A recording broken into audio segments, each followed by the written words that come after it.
Councillor. Okay, we're nearly ready to start the meeting, so thank you for that. When we're ready, Sam?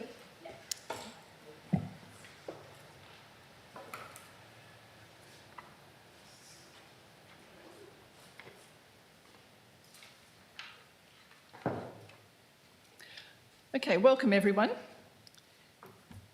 Before we start the meeting, I'd like to acknowledge the continuing connection of Aboriginal people to country, culture and community, including traditional custodians of this land, the Wadundee and Kaniang people of the Noongar Nation, paying our respects to elders past and present. And we'll declare the meeting open at 5:01 p.m. Firstly, a reminder that this session is being live streamed and recorded in accordance with Council Policy EMCP2. Members of the public are reminded that no other visual or audio recording of this meeting by any other means is allowed without the permission of the chairperson. And every endeavour is made to only record those who are actively participating in the meeting. However, loud noises or comments can be picked up on the recording. Our agenda briefings are open to the public to attend and observe. However, any questions or petitions... Oh, no, we need to change that now. Petitions? No, petitions are fine? No. Yep. Any questions or petitions are to be presented at the Ordinary Council meeting.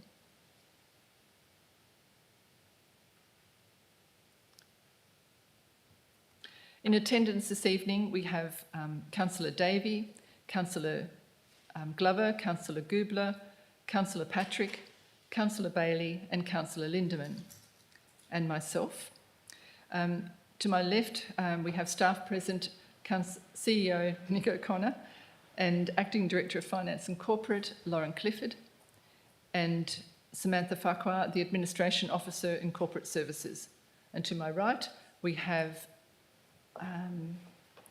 Michelle Dennis, whose role isn't in front of me, but it's the Planning Manager of Planning Services? Development Services, sorry. And Director of Operations, Roscoe Marshall. And that might be the last time I get that wrong. Okay. And welcome to everybody that's in the public gallery, especially our candidates who we've got the agenda briefing this week with our existing council, but the Ordinary Council meeting next week with our newly elected council members. So it is really wonderful that you've been able to come along. I also welcome those who are participating in the meeting via live stream. Apologies this evening are from Councillor Mitchell.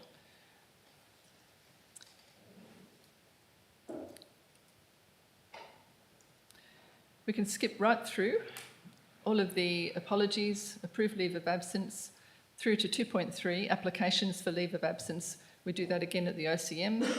And then moving on to item 4, declarations of interest. And with a development application in our agenda tonight, and with candidates likely being approached in the lead up to the Ordinary Council meeting, there is a need to highlight the role of councillors as decision makers who are required to maintain a high degree of independence in forming our view. The role of a council member in the decision-making process is to determine each application on the information and recommendation provided by our executive.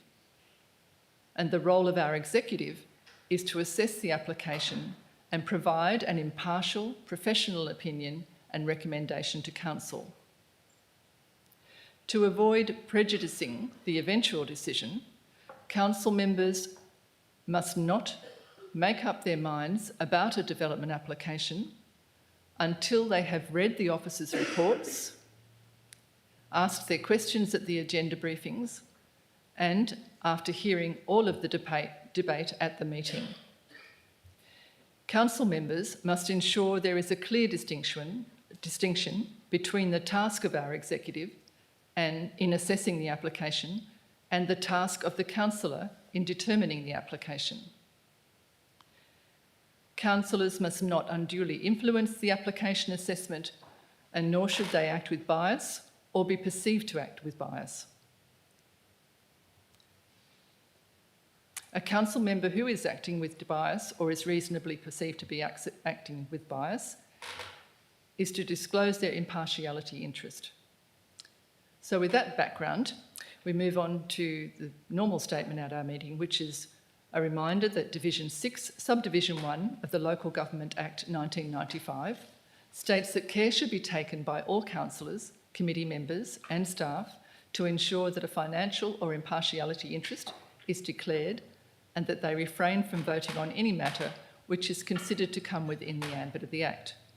At which point we ask councillors, do you have any declarations of interest? Councillor Davey? Can I ask why that was read out, the detail around declaring impartiality of interest? Because we have an overlap of candidates who haven't done training. And yeah. Are there any declarations of interest? Thank you, councillors.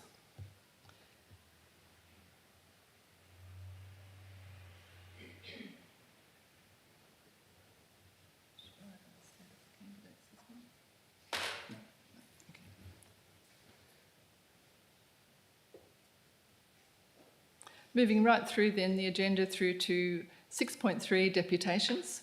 And we have Canella Hope speaking to us on item 9.1.1, development application P25029 for the Wayside Cherry Stall relocation. Thank you, Canella.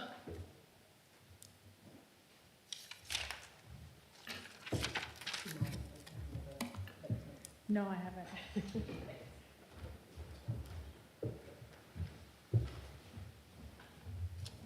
I might turn that a little bit. Is that all right? Can you hear me? Yes. Good afternoon, and thank you, councillors, for the opportunity to present. As indicated, my name is Canella Hope, and I'm a planning consultant engaged by the Licciardello family, who are also here with me this afternoon. Firstly, thank you to all the councillors, but also the candidates who took the time to come with Shire staff and visit the site on Monday afternoon. From walking the site and hearing firsthand from Tori and his family, we hope that you've now got a really good understanding of the subject land, what they're trying to achieve, but also why they're actually doing it. As you know, the Cherry Stall has historically operated over the summer months with direct access from the highway. All year round though, the Licciardellos, they sell an array of fresh produce grown on their farm, available for purchase also through the packing shed that's behind Tori's house. Neither is ideal in terms of the general public and the highway access. And as you're all aware, Main Roads have approached the Licciardellos and requested the Cherry Stall be relocated. Relocating the Cherry Stall, it does come at a cost. Farming is hard, margins are low, and of course every part of the farm, it's got to be put to its highest and its best use. To relocate the stall, as you would have seen, the site, there's an area of mature producing avocado trees that are being removed. And yeah, from our site visit, like me, you've probably learnt a lot about just how much TLC actually goes in to growing an avocado. Using the Bengal Road access in this proposal, this is a really great outcome. This is an existing intersection. It has really good sight lines, and it includes a right-hand turn lane. The pavement's wide. You can do all full turn movement in all directions. The site for the new stall, it particularly caters to caravans, and it's also got an oversupply of parking. So at peak times, there's going to be plenty of parking around the stall. And all parking's on the subject land. There's no access at all from the highway. To keep this new investment viable, a coffee van option is proposed. However, it's quite flexible, and that's only going to be open when the Cherry Stall is. This is certainly not the Crooked Carrot. It's not a restaurant. It's not a function centre. This is quite low key. It's relocatable shipping containers and trailers, the earthworks, even the all-weather surface that's being installed for the car park. It's not fully permanent and it could easily be removed in this area returned to farming. If a more intensive or a different use became proposed in the future and it's not on the radar, then it would need to go through this process and have to comply with the scheme as well.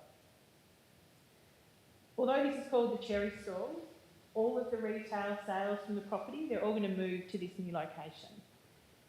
So they're no longer going to be fully reliant on the packing shed as well. So to be clear, this might include some permissible incidental produce or value add items, but it's predominantly about the produce that's grown on the land. That's the purpose of it. The proposal has received a lot of support. The cherry stall is popular. It's been disappointing to only learn of late submissions that oppose, but there's no problem with people wanting to express their opinion. I would just say that competition is not a valid planning consideration, and some of the comments that have been made, they're just untrue. As you've seen, for those that came out, the Licciardellos grow quite a diverse variety of produce at their farm. Overall, the proposal is really suited to this location on the corner, access from Bendel Road. I'm told, and I think Joe spoke about it the other night, the Licciardellos have been farming here for 97 years. Selling produce from the farm gate, it's well established, it's logical, accepted value-adding activity, and this new cherry stall, it's been purposefully designed to be here, particularly trying to overcome the safety issues. The proposed conditions set out by the officers, they're fully accepted and would encourage all councillors, including councillors that may be on board as of the weekend, to agree with the recommended report and vote in favour of that. So yeah, other than that, thank you. Myself, we're all available to answer any questions that you might have as well. Thank you, Canella. If you can wait there, we'll see if there's some questions. Do councillors have any questions? Councillor Davey? I have lots of questions, so... All right, we'll just go through them one at a time. And then we'll move on to some... So I need to apologise in advance. I did ask some of these questions when we were on site the other day, but it wasn't in this broad forum where everyone could hear the answers. So I wanted to hear a little bit more from you about the proposed use as a wayside stall and how we'll make sure that this differs from a shop or a market, which was initially talked about, and that there will be a predominance of locally supplied produce. Okay. Firstly, shop is prohibited on the subject land. Wayside stall is a D use, so it's a use that can occur without being advertised. At the outset, we've had a lot of consultation with Michelle, and particularly with Cecilia, about how best to define this. And as the officers have explained in the report, they're comfortable with wayside stall and the coffee van is incidental to that. And hence the condition that limits the coffee van to only when the stall is open. Wayside stall is clearly defined in the scheme. But yeah, reality is this is not a site that's suited really to a shop. It's a purpose-built shipping container to sell produce. The intention is a value add of what these guys already do. Improving, what's already happening. Thank you. Councillor Davey, have you got another one? Yep. Yeah, I think this one's for the Manager of Planning. Sorry if I've got the title wrong. Yes. So I was looking through the permitted uses in the scheme, and there's one around fast food outlets. And how do you address looking at a coffee van against the planning scheme and putting it with a wayside stall versus a fast food outlet? How do you make that decision? Manager Development Services? Answer that now or when we talk about it? Yeah, I think maybe should just be questions to Yeah. When we get to the item, we could take that one.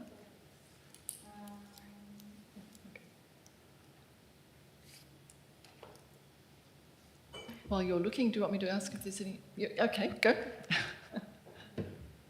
Councillor Lindemann. Through the chair, please. Thank you. I did have some interest in Bendel Road. It indicates that you can see that it has a slope and it dips down into the river. It's a bit of a flood zone. I've driven up and down it a couple of times. My first thing that I did notice, there is no speed sign on there, but there is a sign for bikes, Mundabiddi Trail, which is great, and horses. So that's also indicated. So I guess I'm looking at the line of sight as you approach, and I believe you would have addressed that, but could you elaborate, please? Sure. Thank you, Councillor. Where the driveway is positioned, Tori's been on site with the Shire's engineer and worked through the best positioning of that. But in addition, has also agreed, and there's a condition in there about improving the sight lines as you head from the crossover down to the river. So that will be some reshaping of the verge. There's quite a deep drain, but it's reshaping, there's sort of a bit of a mound.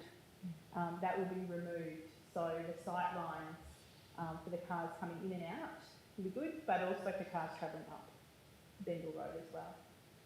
Thank you. Thank you. Councillor Davey. Yeah, so you mentioned that there's seasonal produce available, and at the moment, like the cherry stalls mainly over summer. And we also got the benefit of a tour looking at the different varieties that you use to extend the growing season of the various fruit. But how can we be confident that it won't be predominantly outside produce being sold at certain points of the year? Like, how do we make sure that it's not turning into a shop? It's called wayside stall, firstly, would be my response. When you read that definition, I don't have it to hand, but that talked particularly about produce grown on the land, from memory. So that's the restriction, effectively. I think the produce, as I understand it, correct me if I'm wrong, I'm not a farmer, it's going to vary across the course of the year. You know, cherries peak at a different time to other things. But yeah, that's the definition really is what limits that. If suddenly they tried to sell, I don't know, jeans, clothes, that's clearly a shop. It's a different land use. It's all enforceable, those conditions. Thank you, Canella. Any other questions? Councillor Lindemann. Sure, through the chair, thank you. Been a local business and grower and farmer here for 97 years. Do you supply your produce to local food outlets, retail outlets, cafes, restaurants, etc.? Thank you, Councillor Lindemann. As a planning consultant, I would say it's probably less relevant to whether these guys selling their produce through a wayside stall is an appropriate land use.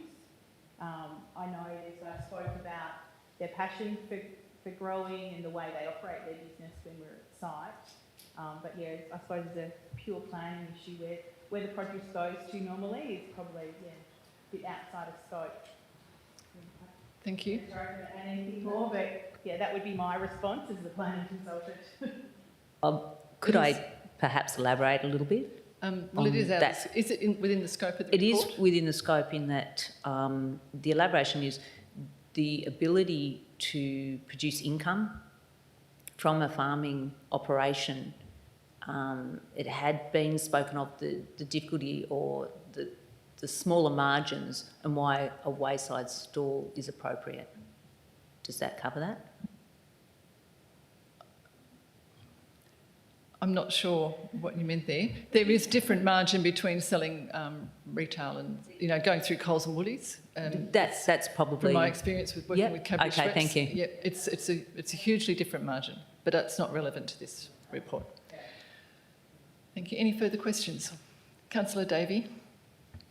Yeah, so one of the points that was raised in the report is around safety, and on reading the report versus going out there and seeing the site, the type of fencing that'll stop members of the public and children potentially using the playground getting onto the highway. Can you just explain the type of fencing that's going up in a little bit more detail.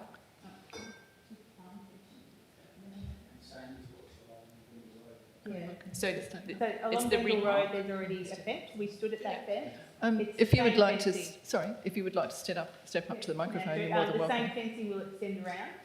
I know it was beautiful when we were out there the other night, but obviously this is a working farm as well. So, you know, there's desire to separate the public from the working areas, but also to prevent people from accessing from the highway. Yeah, so it was ring lock fencing with pine posts and the extra barbed on the top. I wasn't really trying to link barbed wire and children. It was just the fact it was ring lock and not post and rail between where the kids will be and the highway, correct? Any more questions? Great. Okay. Okay, thank you, Canella. Thank you.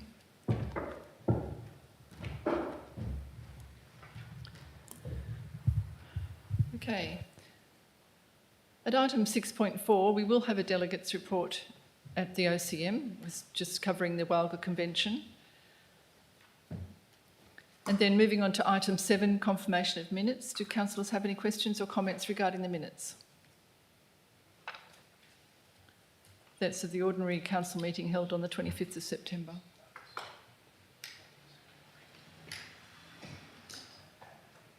We'll have no reports from committees next week, and then moving into reports of officers, Director of Operations, and we come back to item 9.1.1, Cherry Stall relocation development application P25029, and the CEO will introduce the report. Yes, look, just very briefly, councillors, we don't intend to provide a formal introduction to the report. It's a very well written and thought out report, very detailed. Along with the officer's recommendation is a number of proposed conditions which from officer perspective we think are fair and reasonable from managing the relevant risks and associated stakeholders and interests and managing the amenity or impact on amenity. Also in there is a chronology and an explanation as to how the matter got to become before council, or will become before council next week. So, and as Ms Hope has advised, there was a site visit that was undertaken on Monday afternoon where a number of council staff and councillors and candidates attended just to get a lay of the land. So happy to take any questions as required. Any questions, Councillor?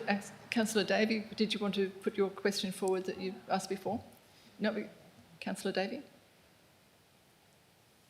I can't remember which one I asked before, so I'm happy for Grant to go first. I do remember it if you'd like. Do you want me to answer the Yes, we've got it here. We'll answer for you, We'll Councillor. wait. No, please. We'll wait if you like. No, I've asked you to respond. You're fine. Thank you, Madam President. So the question was around how do we determine the land use based on the application? So how do we determine that it's not a fast food outlet? So in the scheme, it talks about choosing the best land use for the proposed use. So on its own, a food van wouldn't be able to be considered on this site, but as an incidental part to something that's more predominant. So the way that it's worded in here is that the predominant land use is a wayside stall. It can be considered as incidental and support that use. So that's how it's been considered by the officers in their assessment. Thank you. Councillor Patrick. Thank you. I've got two. First one is in relation to the definition of wayside stall. So in the local planning scheme, the wording is it means a building situated on private land which offers for sale to the general public produce or any commodity which is produced on the land upon which the buildings are located. So to me that reads that it can only sell produce from the land in which it's located. Whereas to me, in reading the application, there is talk of additional produce, even if it's only small amounts of here and there. Is it correct to say that under the definition of a wayside stall, as it is under the local planning scheme 7, only produce that is from that land can be sold? Thank you, Councillor Patrick. Managed Development Services, are you fine answering that? Are you okay for me to answer this? Thank you for the question. So yes, definitions are prescriptive, but they don't prohibit the sale of other goods not grown on the lot. So in that vein, it can be considered as it is. So it's not just also if you were to consider the lot, which is just a sliver of the farm, this particular farm is actually a number of land parcels. So to narrow the definition down, you'd only have avocados, maybe, from that part of the lot. But this can be more broad than that as far as things sold by the Licciardellos or grown by the Licciardellos through the stall. And because it doesn't prohibit the sale of other goods, yes, people do think that you can't sell things, but that's not our interpretation. Can I ask a clarifying question on that then? So I appreciate, and for me, as a broad understanding, if I was a ratepayer looking at it or someone, I would expect any produce sold on Licciardello's or from Licciardello's farm in that zone, but bringing external produce, and I'm not sure so in the feedback that was received, there was concern that external produce was potentially being brought in as against produce that's grown within the Licciardello properties. So would that be acceptable to bring in external produce from bought elsewhere and brought in and sold essentially, whether it be onions or something like that? Thank you, Councillor Patrick. Yes, thank you. So in the broader context, the Licciardellos do sell other food as part of another business. Am I getting this right? So there might be times when there are other items sold through the wayside stall, but it's incidental to the predominant sale of food grown on the property. Thanks, Councillor Patrick. Do you have another question? I do, so that was all part of my first question, if that's okay. Second question is just, obviously we're looking now at this current application, but what I am wanting clarification on is if there was a proposal for future development, does the land allow for future development to something larger than what it currently is, i.e. a market or a shop? Does the land as it's currently zoned allow for that if it was to be a future proposal? Thank you. Manager Development Services? Yes and no. So the market use was what was actually applied for, and that's why it was advertised. But on reflection and assessment, officers determined that the land use more appropriate was a wayside stall, which technically doesn't require advertising.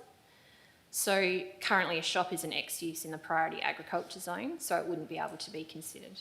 And any changes to the development as is now would require further approval. Thank you, Councillor Patrick. Any other questions? Councillor Lindeman. Sorry, Councillor Daly. Yeah, thank you. I just wanted to ask the size. I can't remember it actually stipulated the size of the sea containers to be used or the size of the coffee van. It says relocation, but does it need to stipulate the sizes that would be going on there? The sea containers come in different sizes. Thanks, Councillor Lindeman. Manager Development Services. Thank you. It's actually, yes, it's a relocation of the stall, but it will be a new and improved sea container. So instead of, I want to say it's 20 foot, it'll be 40 foot. So there's 2 pads being placed for placement of sea containers, but one is likely to be used for a food van and the other one is for the new and improved, we'll call it that, cherry stall, which is a larger sea container than what's currently used. Thank you. Thank you. Councillor Davey. So in the officer's report, there was some feedback from Main Roads around the access to and from South West Highway and that it should be removed, and the report said something along the lines of, well, that's on a separate lot, so we're not considering that. But Main Roads' feedback said that both lots should be included in the application. Can they dictate that to the Shire? Is that not the Shire's opinion? Yeah. Thank you. Manager Development Services. I'll get in trouble if I answer this wrongly, but Main Roads do like to ask us to do a lot of things that we don't have the power to do. So, is that okay? Thank you. Any more questions? Could I just ask another question? I Councillor mentioned, Lindeman, yeah. Thank you, through the chair.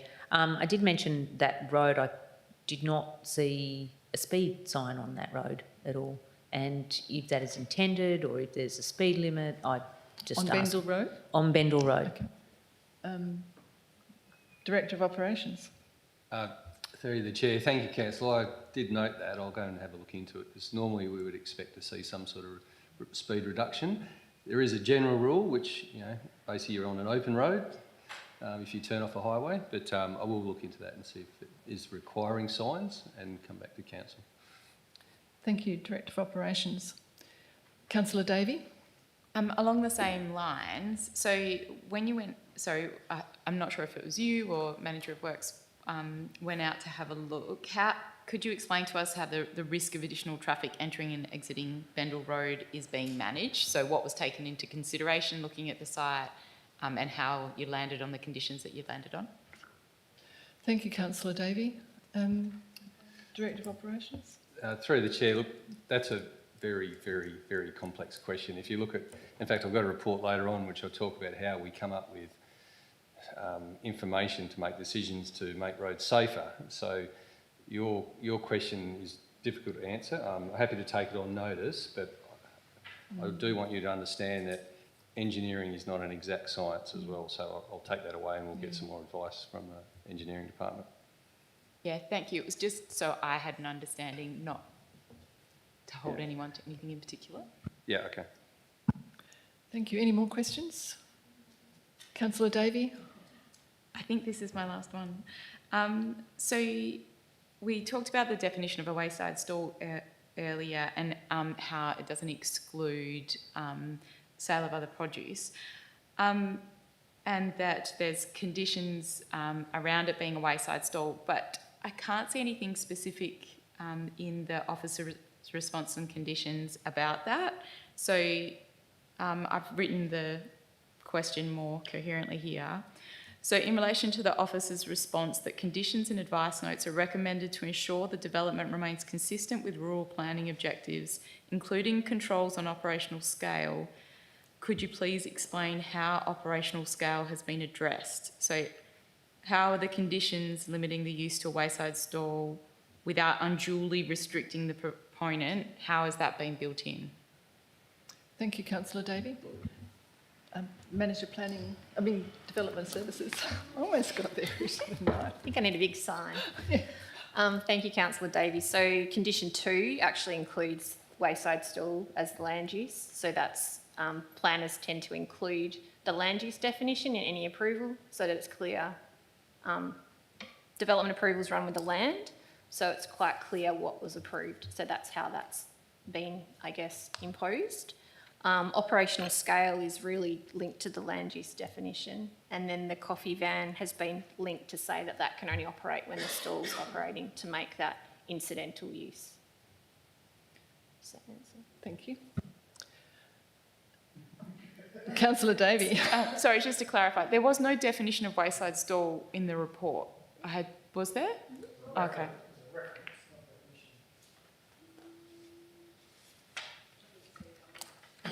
So I went to the LPS to find the definition.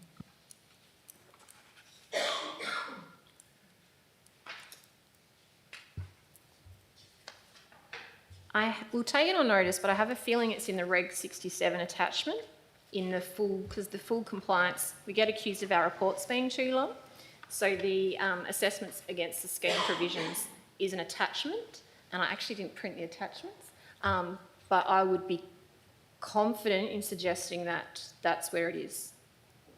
But I will take that on notice and confirm for you. Thank you. Sorry, so in 9.1.1.4 or something?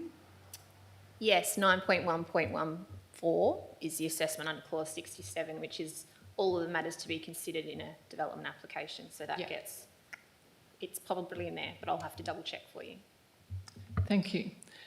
Any further questions, councillors? Councillor Glover.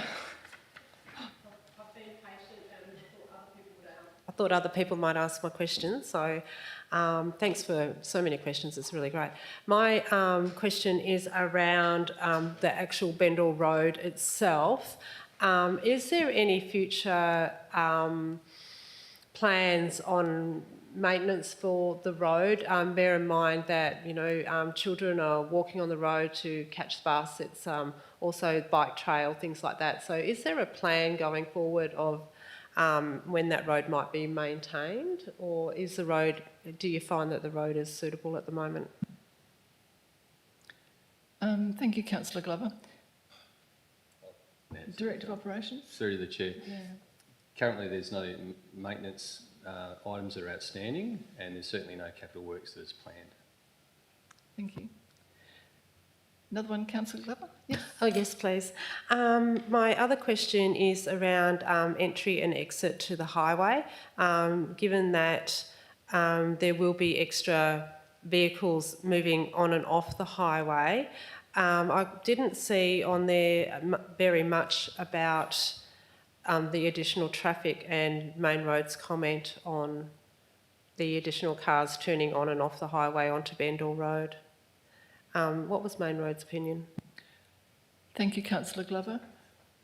I think the volume of traffic would be the same as what was turning off onto the Cherry Stall. So, Manager Development Services. Sure. Thank you, Madam President. They did provide comment on the positioning of the crossover off Bendall Road to account for, I think, the term stacking. I'm not an engineer. Stacking and racking. So as cars turn off, there's a turning lane and then having that safe distance. So the position of the crossover was negotiated between the applicants and Main Roads and Shire to determine best location in the safest way. So Main Roads are very supportive of the location as proposed. Thank you, councillor Glover. My other question is around item 2, which is coffee/food van. Are there any health regulations going to be, is there provision for that particular coffee food van to be complying? Is there some inspection that's done prior to that being there? Thank you, councillor Glover. Manager Development Services. Thank you, Madam President. I think I've said before in this forum, there's rules for everything. So this is a planning approval, but there's still a food, even for the wayside stall as well, limited because it's generally whole produce, but there's requirements for registration for any sale of food in Western Australia. So that food van will need registration before it can be trading, so it needs to meet a minimum standard. Thank you. Councillor Glover. This is my last one, honest.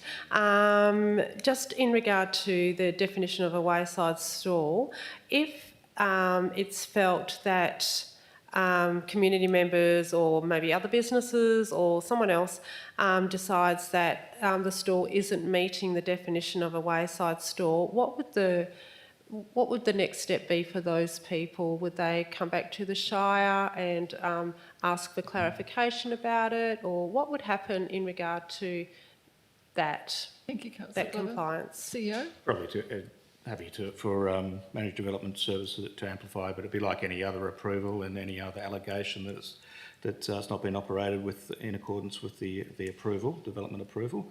It would be a compliance matter and there'd be an investigation to determine the bona fides of the complaint. Thank you. Any other questions? I have one. When you say something is produced on site, if I had a wayside stall similar to this and I wanted to make a jam or crochet a beer, would I be able to sell? The definition produced anything that's beneficiated on the site, or? You always have the nice questions. Sorry. Um, We can take it on notice. No, it's fine.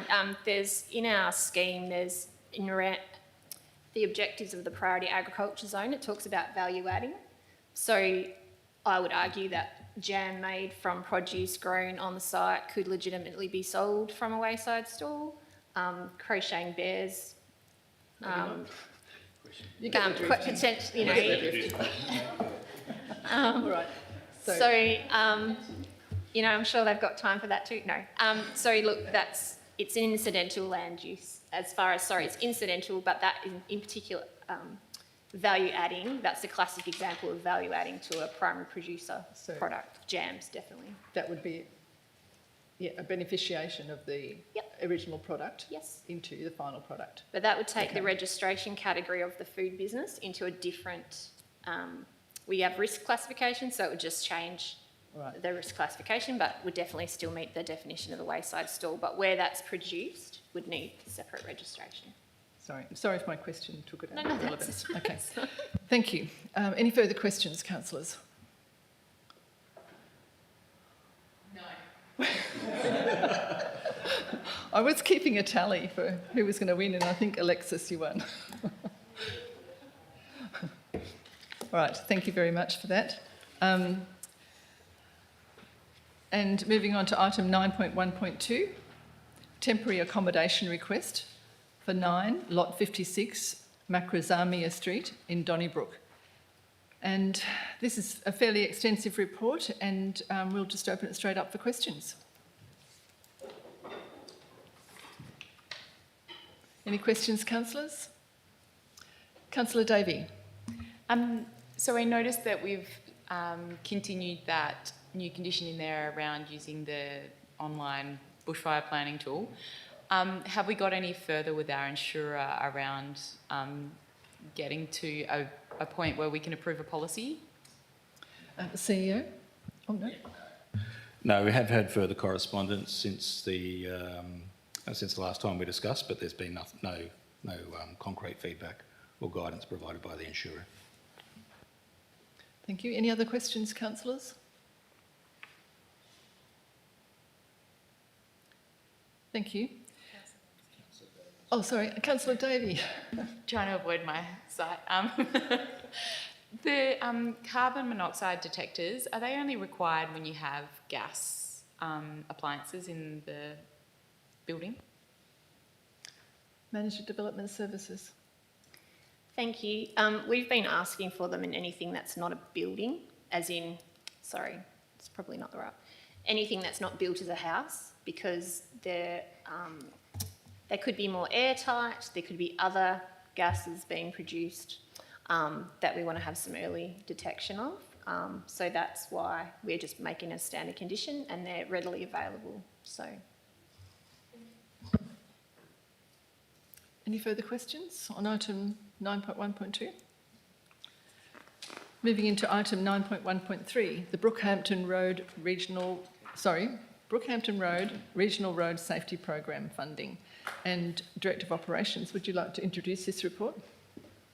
Thank you, Madam President, if I may. And I did put together an intro because this is a bit of a step away from the 6-year program that Council endorsed earlier this year, but you may recall we put in a bit of a caveat if other funding becomes available, which is what's happened here. So the report is a result of a new initiative and funding source from the Regional Road Safety Program, which is a collaborative initiative between the Australian, so federal, and West Australian governments. Its main goal is to reduce fatal and serious injury crashes on regional roads by implementing low-cost, high-benefit safety treatments. The program specifically targets high-speed sealed roads that are under management and control by local governments, and focusing on those roads with a history of serious crashes and substandard road sections. In early 2025, Main Roads and Walga and the RAC identified high priority road sections using crash history, seal width and traffic volume data. They used a benefit cost ratio approach, which was used to prioritise road segments for safety upgrades. And this sort of alluded to earlier, there's a lot of science that goes into this sort of decision making and a lot of stakeholders. The local governments were asked to review and confirm the suitability and deliverability of proposed works via pre-filled nomination form. The CEO received a letter from Main Roads in May this year, highlighting that similar projects on 9,000 kilometres of state roads have reduced fatal crashes by an average of 52%. The program mainly aims to reduce runoff and head-on crashes, which are the most common causes of fatalities and serious injuries. For our Shire, the priority road identified is the full length of Brookhampton Road, which arguably starts at South West Highway near Brookhampton to Kirrip or Kirrip to Brookhampton, depending on which way you're travelling. Breaking it down into manageable sections, the current application focuses on the first kilometre section between South West Highway and Sandhills Road, so the Brookhampton section. This decision is to focus on this section is considered the Shire's capacity to deliver and the requirement for the Shire to fund the final reseal over the pre-existing seal. Future applications are possible as more funding becomes available. Ultimately, we seek to upgrade the full length of Brookhampton Road utilising this funding source. And we're pretty confident that if this first part is qualified and has been approved, that the balance of it will actually more than meet the requirements as well. The attached MOU includes the original application detailing that the seal will be widened to the existing formation's width, meaning that no native vegetation, clearing or significant verge works are needed. So this makes the project a lot less complex and a lot less open to risk of delay. The project is similar to recent works that we've completed, and I'm not sure if you've experienced it, on Cundanup Curragh Road and also the Bailing Up Nannup roads. And if you ever travel from Nannup, the Shire of Nannup, into the Shire of Donnybrook Bailing Up on that road, there's a remarkable difference. Yeah. So happy to take any questions on that. Thank you. Any questions, councillors? Councillor Patrick. Thank you. And just to clarify, because, you know, I'm dumb, there's an unbudgeted total amount for this of 104,000, so that's the unbudgeted that will have to be Shire-owned funds, correct? Okay. And that's coming from? If I may, Madam President. Thank you. So as we do each year, we allocate a council-owned source to our road projects. So what we'll do is we'll, in next year's budget, we'll apportion obviously that amount to this project. But we don't actually need it this financial year, which is a bonus. Thank you. Any further questions?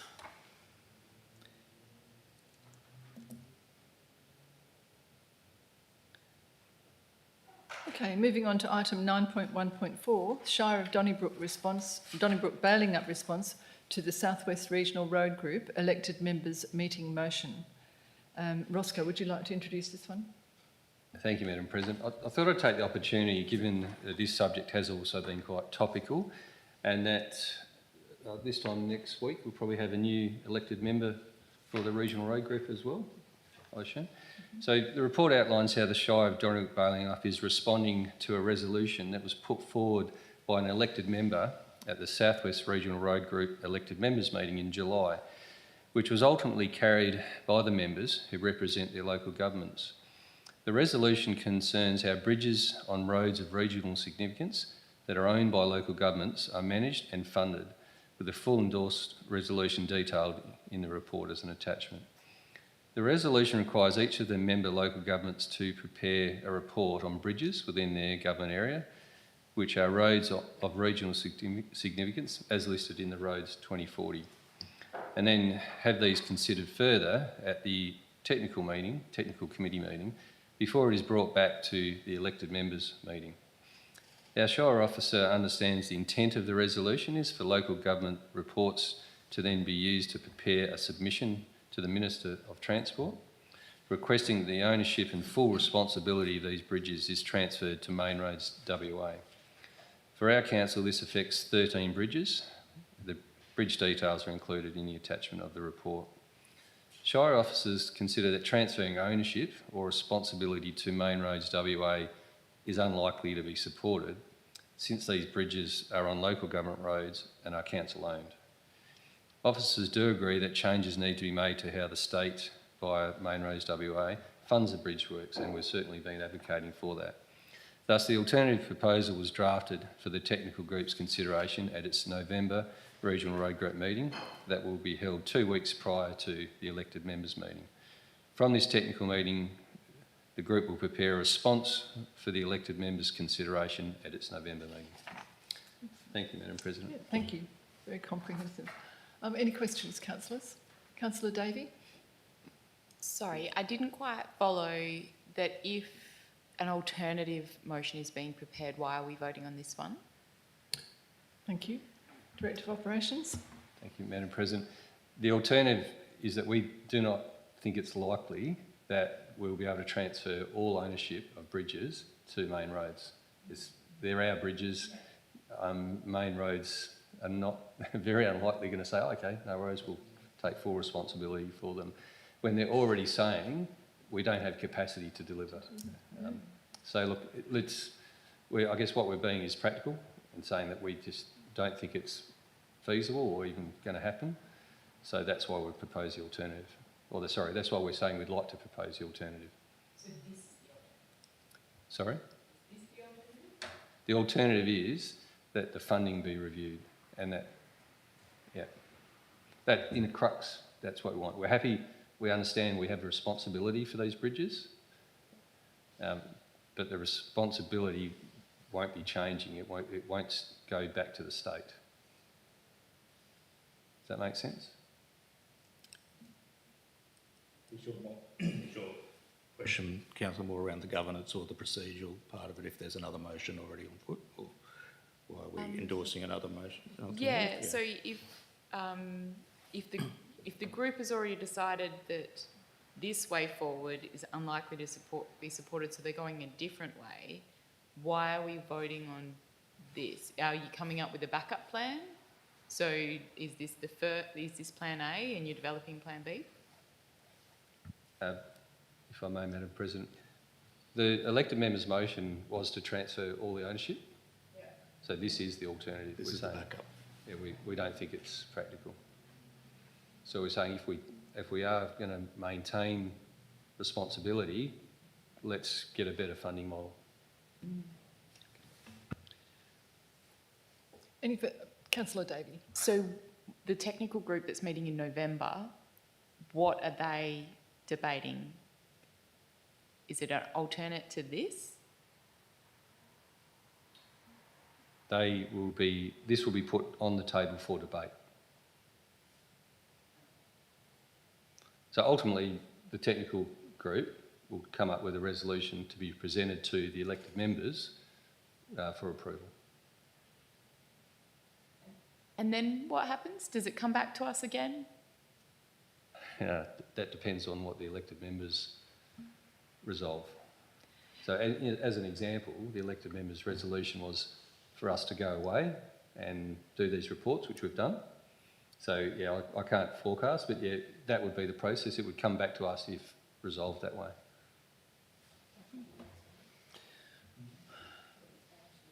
Councillor Davey? I still don't understand. So what is the point of us approving or not approving this item if there's still more work to be done that's likely to change what happens?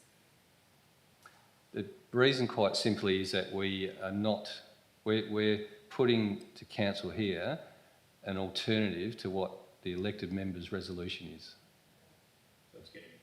Sorry, I understand, Mr. Marshall, this is about getting endorsement prior to officers going to that technical group with a position, getting a backup plan and getting the prior endorsement of this council to take that to the technical group and to that elected member group, knowing, as Mr. Marshall said, it's unlikely that the first motion will get up. So this is, I guess, a pragmatic way forward.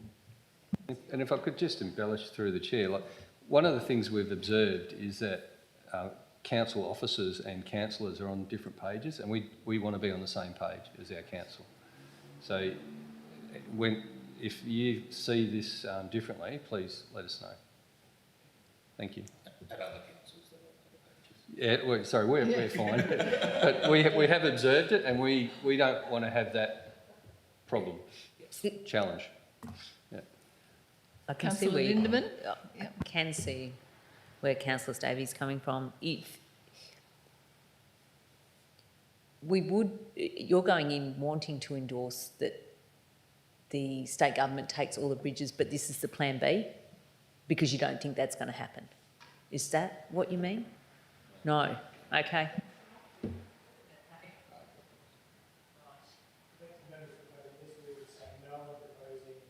Yeah. Yeah. This is the preferred take, isn't it? This is... Councillor Patrick said it very well.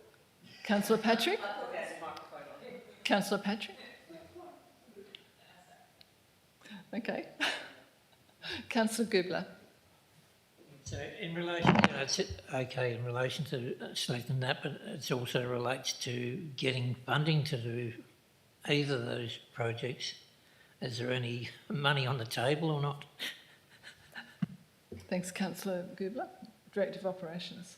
There's certainly money on the table. Like you may have seen the announcement earlier this year where we were awarded, I think, about 1.5 million for Kingsspring Road.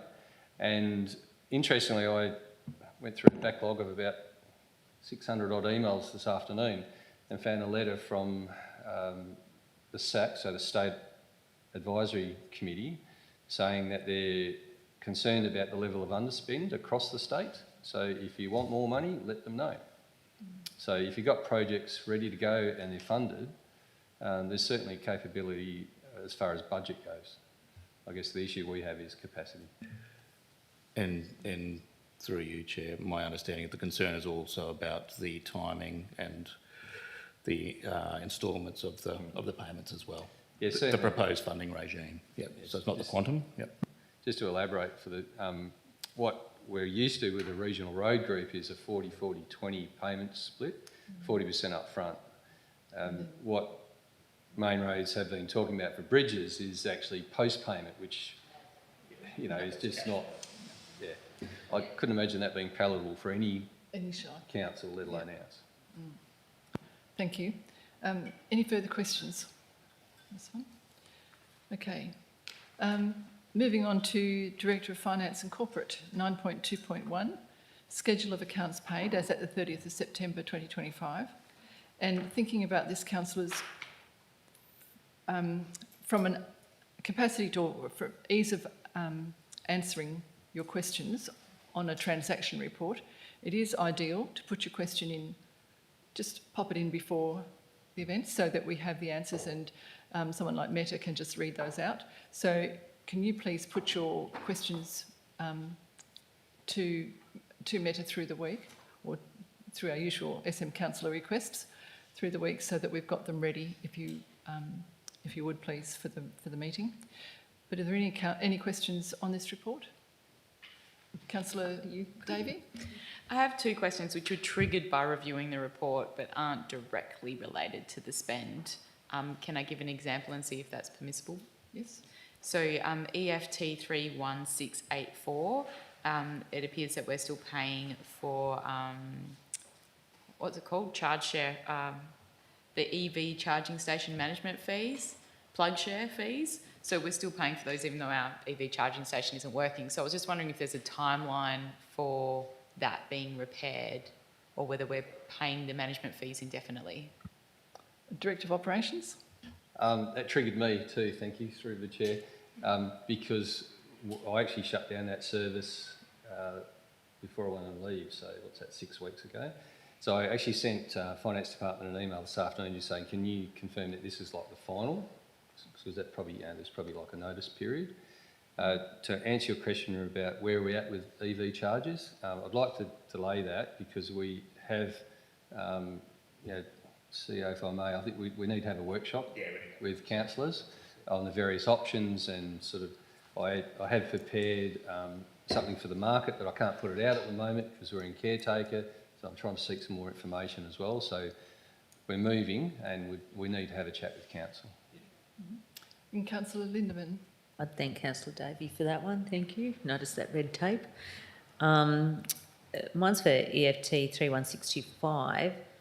Which you may be able to answer also, which is the standpipe upgrade. It doesn't mention which one, and it is for, I think it's for the payment, an ability to pay. So it was over nearly $6,000. So I was just interested in which one that was, and what you've done. Yeah, Take that on notice? I'd like to take that on notice. Yeah, I have noticed it, but I didn't get a chance to ask a question. Okay. Councillor Glover? May I just find out the process? So I'm happy to email all my queries in. Will they get read out at the OCM as well? Would that be fine? Yep. Okay, thank you. Okay, Councillor Patrick. Councillor Grant. Thank you. Councillor Patrick. Again, happy for it to be taken on us or email in. It's just EFT 31718, property valuation of commercial premises. I was just wondering which premises that was getting valued. That'd be for the bank building. Councillor Davey. I'm looking at EFT 31685. So it's Department of Water Environmental Regulation clearing permit application fee for clearing of native vegetation. I was curious to know what native vegetation clearing works beyond maintenance the Shire is proposing. We'll take that on notice. Yeah, it could be part of the forward planning work, so I'll have to take it on notice. I just query, you called out 31685 just then? And Councillor Lindemann, what was your reference for the standpipe upgrade? 31625. 625. Okay. All right. So if you can all put those through SM request, then we should have them organised. Okay. Right. And we don't have the monthly report, so we'll take questions on the monthly report next week at the OCM, if that's acceptable to everybody. Yep. And then 9.2.3, we have the Shire committees and councillor group membership. CEO, did you want to speak to that? Just very briefly, councillors, you'll note there under executive recommendation number 2, we're looking at reappointing the existing external representatives for the Audit and Risk Management Committee. Councillors will be aware that there's a lot of work that's being done in this space, and the industry is waiting with bated breath for the assent or coming into effect the regulations which will transform the focus of the Audit and Risk Management Committee to Audit, Risk and Improvement Committee, so changing the dynamic there. It also will require an external independent chair. So from a pragmatic perspective, officers are suggesting we just maintain the status quo. The latest advice, and correct me if I'm wrong here, Mrs Clifford, is those regulations are due to come into effect in February next year. So I guess we wanted to do it once, go out to the call for EOIs for independent members, and do that once the regulations come into effect. So it's more of a pragmatic approach there. Obviously, if councillors have an alternate view, then that's something that you're more than welcome to look at changing at next Wednesday's council meeting. Thank you.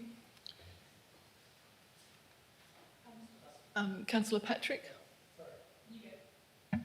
Thank you. Just on that, if they were to be reappointed, just going through and reappointed, what's the duration of their term that remains? Because obviously others will be appointed for a 2-year term. Will their term automatically remain as that 2 years? No. Or from when they already started? CEO? Yeah, just if I've understood your question, so let's say that councillors were comfortable and reappointed Mr Telfer and Mr Legitimacy, they would stay in that position until the new terms of reference came in, and then we would go out and call for expression of interest, because the new terms of reference would require a chair, if indeed that's the council, the will of the day to do that. So that's your understanding of the regulations, Mrs Clifford? Sorry, and through the chair, and there can be new requirements with regards to the qualifications of the types of people that and experience that that the committee may be looking for, and that would be stipulated within the new terms of reference that we'd be hoping to take up. And the transitional provisions allows us about 6 months from the proclamation of the regs before we need to implement any of the changes. So instead of, we've already gone back in July and got everyone reappointed, so yeah, we just didn't see the point in doing it 4 times. Okay. Any further questions? Councillor Lindemann. So could I just ask, because I didn't bring my glasses so I couldn't read, but did it actually put a date in there? Were you going to know, you were just going to leave it, and once those regulations came out, change it over? Yes. Okay. Yeah. Because of the material nature in the change will bring about a need to spill those positions. Councillor Davey. Could you just refresh us the process for nominating for committees so we're ready prior to the meeting? So how are we going to do the nominations and voting and those sorts of things? CEO? Be the remit of the Shire President. My suggestion would be that we call for nominations. Obviously, there's the attachment to this report that provides the terms of reference, or a little bit of a bio or a bit of an overview of the remit and the areas of focus for the various committees.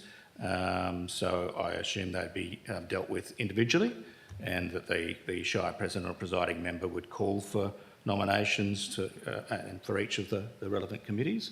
and that to be moved and seconded. So that would be the process. Yeah. In the regs, I noticed we try and have each councillor able to sit on one committee if they choose to.